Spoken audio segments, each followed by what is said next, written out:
गिरफ्तारी की 313 अपराध जमीयत उलमा हिंद के अपनी गिरफ्तारी की लिस्ट पेश कर चुके हैं। इंशाल्लाह कल दिन 313 लोग गिरफ्तारी देंगे। बैठ जाए, सामने से हट जाए भाई, सामने से हट जाए। अभी दुआ होगी, दुआ से पहले जो है भाई रुक जाइए, 2 मिनट गिरफ्तारी हो जाने दीजिए, एक जगह खामोशी से बैठे। हजरत मौलाना ज़ुहूर अहमद साहब सदर जमीयत उलमा जिला सहारनपुर की क़यादत में 313 अपराध का पहला जत्था आज गिरफ्तारी दे रहा है। कल इंशाअल्लाह दूसरे अपराध की क़यादत में गिरफ्तारी दी जाएगी।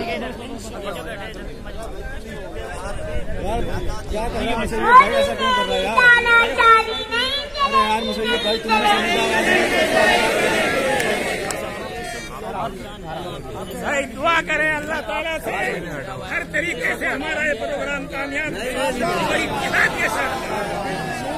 313 अपराध है,